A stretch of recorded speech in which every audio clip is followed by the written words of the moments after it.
Halo, assalamualaikum warahmatullahi wabarakatuh. Selamat pagi sobat-sobat sekalian. Perkenalkan, nama saya Slamet Nur Hadi. Saya tinggal di Rembang, di kota kabupaten di Jawa Tengah, Indonesia. Saat ini adalah pagi hari dan suasana masih segar. Dan ini adalah saat-saat yang nyaman kalau kita untuk gunakan sebagai obrolan lah kasarnya, walaupun hanya obrolan satu pihak, karena ingin menyampaikan ide-ide saya dari saya sendiri. Nanti siapapun juga silahkan mendengarkan. Kalaupun Anda suka, silahkan subscribe, silahkan beri komen, silahkan share, dan yang paling penting silahkan Anda berikan komen-komen yang positif.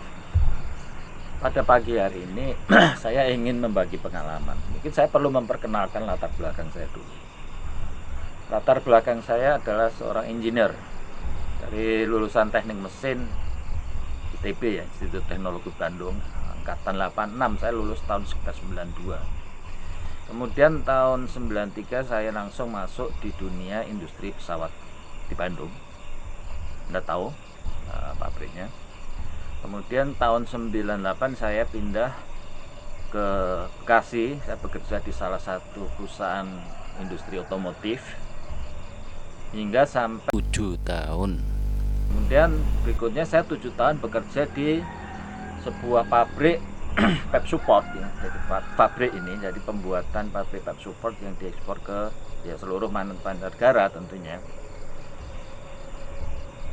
Dari pengalaman-pengalaman tersebut saya lama hidup untuk masa belajar, hidup di kota. Saya lahir di kota Solo hingga sampai SMA, kemudian kuliah di Bandung tahun 86 hingga sampai kemudian bekerja 5 tahun di industri pesawat hingga tahun 98 saya tinggal di Bandung. Setelah itu saya pindah ke Bekasi, di kota juga berarti Solo, Bandung, dan di Bekasi. Saya tidak pernah tinggal di desa sebelumnya, tapi saya punya kecenderungan suka dengan alam. Saya melihat bagaimana alam itu indah pada saat kita bisa berada di dalamnya. Berbeda dengan kehidupan yang sebenarnya pada saat mengalaminya, karena memang dari saya umur lahir hingga sampai umur saya terakhir sampai kemudian pindah dari kota menuju desa itu tahun 2015. Jadi tahun 1968 saya lahir 68, kemudian pindah ke desa tahun 2015. Jadi sekitar berapa tahun itu? 45 tahun, ya. Iya benar, 45 tahun, 68 hingga sampai 2015. 45 tahun itu saya hidupnya di kota. Jadi benar-benar lifestyle saya itu adalah saat besar di kota. Hidupnya di tengah. Yang paling terasa sekali adalah kehidupan kota itu adalah sejak saya di Bekasi. Karena pada saat itu saya benar-benar ya bekerja dan berkeluarga cukup lama, dan di kota Bekasi itu sangat padat, rapat, dan lingkup kerja saya itu bukan hanya sekitar Bekasi tapi juga Jakarta, Jabodetabek lah, karena saya bekerja di pabrik, saya bekerja di kantor, saya mengunjungi supplier, saya mengunjungi klien, saya mengunjungi berbagai macam rekan kerja itu di seputar itu, dan itu sangat mempengaruhi ya perilaku kehidupan kita, karena memang kita hidup di kota yang sangat padat. Anda tahu sendiri kalau yang namanya kota Bekasi, kota Jakarta, Jabodetabek itu seperti apa. Contoh yang paling sangat saya soroti adalah masalah transportasi. Pertama, masalah transportasi kita bisa merasakan bagaimana padat dan rapatnya serta macetnya kota Bekasi itu, semuanya sudah pada tahu. Dan kita mengalami sendiri. Sebagai satu contoh, saya dari rumah ke kantor yang terakhir pun itu ya saya terakhir di kantor itu sama-sama di Bekasi, sama-sama di daerah Tambun. Tambun itu adalah bagian dari Kabupaten Bekasi, Bekasi Selatan, Bekasi Timur, ya. Itu dari rumah sampai kantor itu cuma 5 km. jaraknya ya. Saya beruntung karena rumah saya juga dekat, kebetulan dapat pekerjaan di tempat yang kantornya dekat 5 km. Tetapi dari rumah ke kantor tersebut, sekali jalan dari pada saat berangkat itu saya membutuhkan waktu paling tidak 1 jam. Anda bisa bayangkan jarak 5 km ditempuh dalam waktu 1 jam, dan itu rutin. Itu masih beruntung karena kita cuma 1 jam. Tetangga-tetangga saya yang tinggal di komplek perumahan saya juga, itu yang bekerja sampai mungkin di wilayah Jakarta, itu butuh antara minimalnya 2,5 jam. Bahkan anak saya sendiri yang sekarang bekerja di Bekasi, di rumah tinggal Bekasi dan bekerja di Jakarta, itu butuh sekitar itu 2,5 jam. Jadi kita membayangkan 2,5 jam pergi dan pulang, 5 jam itu adalah hanya untuk ditransportasi, dan itu nggak bisa dihindari karena memang itulah lifestyle yang ada di kota. Jadi kita dari sisi transportasi kita punya sorotan. Dari sisi kepadatan penduduk dan lingkup perumahan, umumnya kita itu sebagai orang yang katakanlah strata ekonomi bawah atau sedang, ya tinggalnya misalkan kita ada di perumahan, berarti rata-rata perumahan yang ada di perumahan Bekasi itu adalah 60 meter persegi. Itu adalah lifestyle ya, artinya sudah merupakan ukuran standar gitu, 60 meter persegi. Kalau misalnya lebih dari itu, yaitu harganya sudah lain lagi, dan itu hanya kalangan tertentu lagi, bukan untuk kalangan yang menengah ataupun ya kalangan yang lebih memiliki uang lah gitu dasarnya.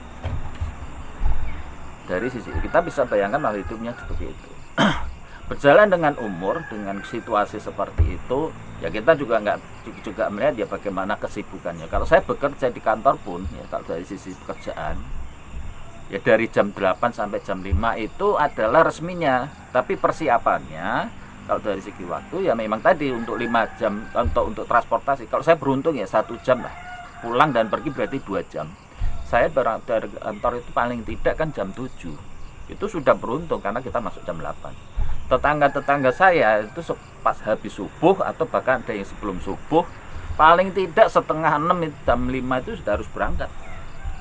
Pulang, kalau saya masih beruntung, pulang sampai rumah jam 6 masih bisa. Tetapi rata-rata umumnya tetangga saya rata-rata jam 7, jam 8 bahkan sampai jam 9. Itu rutin.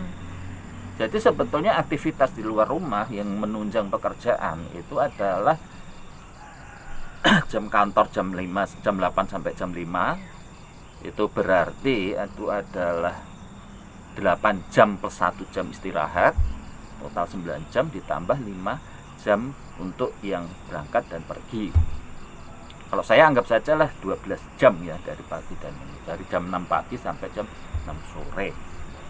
Kalau yang lainnya jam 5 sampai jam 8, itu tetangga-tetangga saya.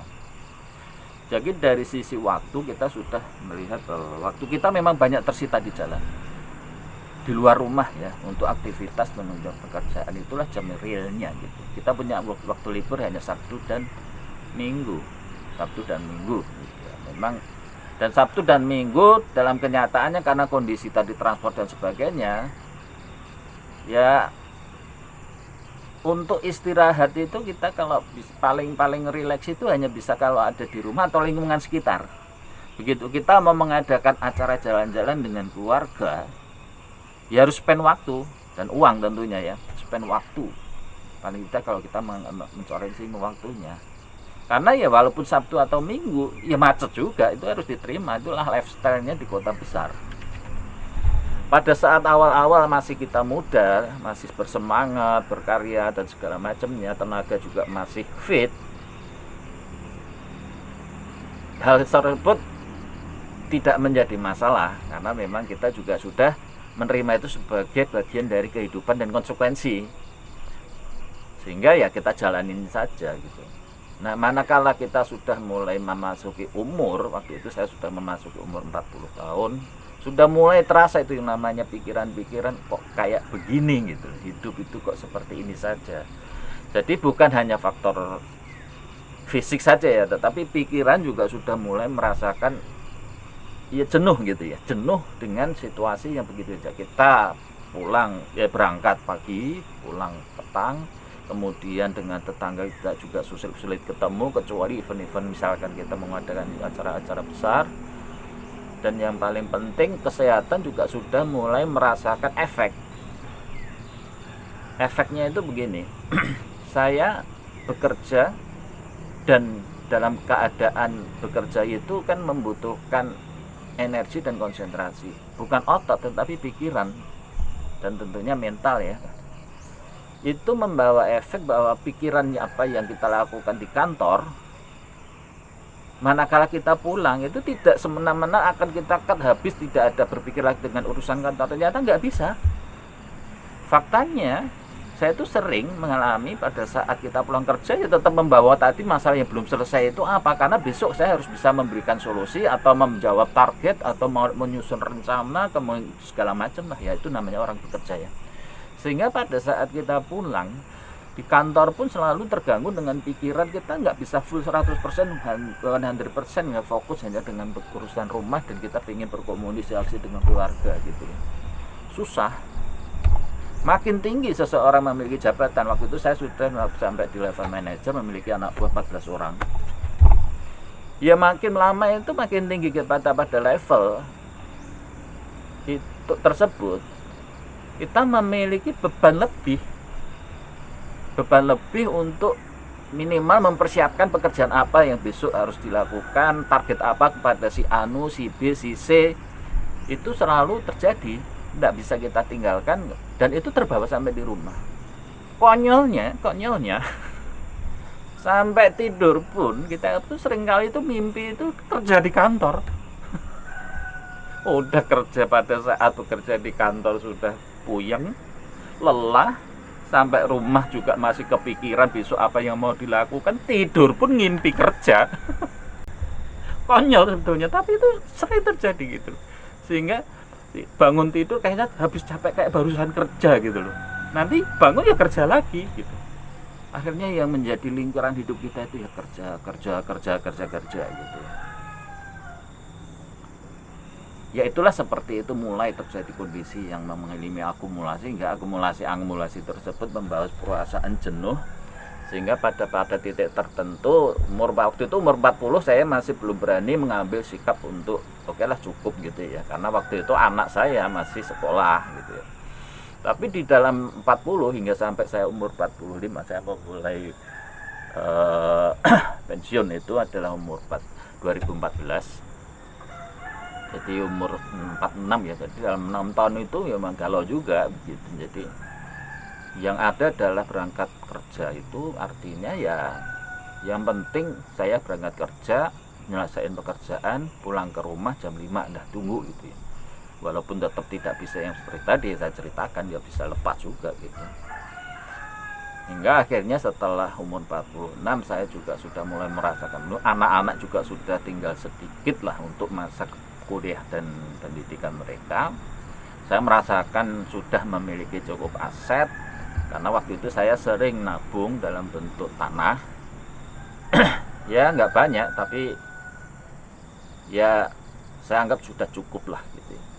Saya ada tanah, karena waktu itu kalau setiap ada lebih sedikit rezeki ya saya ada informasi di desa itu, di daerah istri saya di Rembang itu ada tanah yang mau jual, saya beli.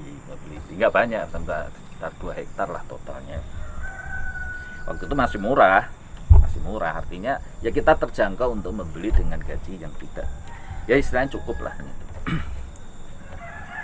Akhirnya ya saya mengambil keputusan kalau hidup, oh ya faktor yang paling pemicu yang paling akhirnya mau nggak mau saya mengambil keputusan itu, sebetulnya sedikit sudah ada masalah juga, masalah jenuh tadi. Yang kedua, saya pernah mengalami masa dimana ya saat itu dada itu rasanya itu tiba-tiba ya kayak nyesek gitu ya, susah banget itu sampai agak sakit itu nih. Saya khawatir itu apakah jantung atau enggak, tapi ya tahun itu ya sampai sedikit ini.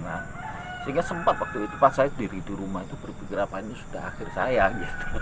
Sampai itu akhirnya ini sudah saatnya saya harus istirahat sebelum fatal, minimal sebelum mengalami sesuatu yang menyebabkan saya menyesal. Karena apa artinya saya pensiun pada saat saya sudah membawa beban penyakit misalkan gitu ya. Saya harus berhenti pada saat masih fit dan sehat. Dah, itu pikiran saya. Karena kalau sudah, saya melihat banyak dari pengalaman mereka yang sudah dahulu, kalau sudah pensiun dengan membawa suatu penyakit, entah karena jantung, stroke, atau apapun juga penyakit ya, entah penyakit dalam lah yang percuma. Kalau sudah kayak gitu mau istirahat itu juga nggak bisa, mau pensiun menikmati hasilnya didapat itu juga nggak bisa. Apa enaknya sih punya uang tapi sakit-sakitan gitu loh. Itu yang menjadi pikiran saya. Artinya saya harus bisa menikmati apa yang saya dapat, aset saya pada saat saya memang fit. Satu, pertama syaratnya adalah sehat. Saya harus bisa menjaga. Waktu itu saya pada saat umur 40 tahun itu sudah badan sebetulnya mengalami obesitas ya. Sudah 86 kilo. Dokter waktu itu di kantor pada saat tes general check up itu sudah bilang, Bapak memang sudah 86, ini sudah overweight gitu. Dengan tinggi Bapak seperti ini 86 itu Anda mestinya angkanya berkisar 65 75 lah, itu ya paling enggak, paling mentok itu 75, itu sudah sangat kategorinya sudah maksimal gitu. Nah pada saat sudah overweight itu saya udah berusaha juga loh untuk mengurangi berat badan dengan jalan ya, saya pelari pagi termasuknya, karena waktu itu saya dekat dengan rumah ya, dari bisa berangkat jam 7 itu masih ada waktu, tapi subuh itu masih bisa lari-lari gitu ya, masih bisa senam sebagainya. Kadang-kadang pulang masih saya sempatkan kan pulang jam 6 habis sholat subuh, saya sempatkan fitness paling enggak seminggu 2 kali loh. Walhasil tetap tidak berhasil, entah kenapa ya, walaupun istilahnya saya sudah melari pagi fitness itu nggak bisa turun berat badan itu. Ternyata saya baca-baca memang karena kebiasaannya mungkin yang paling berpengaruh itu justru malah ngemil yang mikir makan snack kayak gitu. Ya gimana kita di kantor atau di rumah kalau lagi pada saat mengerjakan sesuatu itu nggak sadar tuh ngemil itu. Ya gorengan kayak atau apapun cemilan gitu, apalagi kalau lagi pas berpikir membuat konsep itu yang ngemil. Kemudian ngopi, minuman manis yang kayak gitu ya, itu bengkak tuh badan saya sampai 86 kilo. Padahal waktu saya mahasiswa itu kalau mentok itu 54 kilo, kurus kering saya itu. Nah dalam kondisi seperti itulah yang menjadi akhirnya saya harus berhenti, saya harus bisa istirahat, dalam arti saya harus bisa menikmati apa yang saya punya, yang saya hasilkan selama ini. Saya sudah bisa yakin dengan bekal yang saya punya itu untuk menyekolahkan anak. Saya sudah bisa yakin dengan apa yang saya kumpulkan saat ini, dan saya pengen istirahat dalam keadaan sehat. Itu poinnya yang paling itu. Saya harus berhenti pada saat sehat. Kalau saya menunggu pensiun umur 55, standarnya 55 ya kalau swasta ya, itu berarti ya 9 tahun lagi. Entah apa yang terjadi dengan 9 tahun ya. Ini kita berbicara sebagai manusia yang prediksi saja ya, takdir tentunya di tangan Allah. Tapi ya saya nggak bayangin kalau seandainya dalam kondisi seperti itu, saya 9 tahun masih bekerja lagi dalam kondisi yang mungkin fisik makin lama makin lemah dan psikis makin lama makin tidak fit lagi ya. Psikis juga mengalami degradasi loh, tetap itu juga. Nanti dengan harapan pada saat pensiun ya kita sudah punya bekal lebih banyak lagi, tapi apa artinya kalau seandainya misalkan bekal lebih banyak lagi tapi badan sudah tidak bisa berbuat apa-apa. Ingat tuh ya, kalau sudah terjadi sesuatu pada tubuh kita pada usia-usia yang senja, yang saat-saat umur di atas 50, katakanlah stroke, efeknya itu bukan saat stroke benar besok sembuh atau sebulan sembuh, enggak. Mungkin sebulan itu bisa dia terhindar dari masa kritis, tapi efeknya itu mungkin bisa berlanjut sampai seumur hidup. Karena apa? Terlanjur kejadian. Orang kalau sudah kena stroke itu kadang-kadang untuk kembali normal itu sudah nggak bisa. Nah, stroke itu di masa generasi sekarang ini justru bukan terjadi karena faktor keturunan atau faktor-faktor medis, tapi justru karena faktor-faktor beban pekerjaan, pikiran, beban pekerjaan, target, dan semuanya itu menumpuk.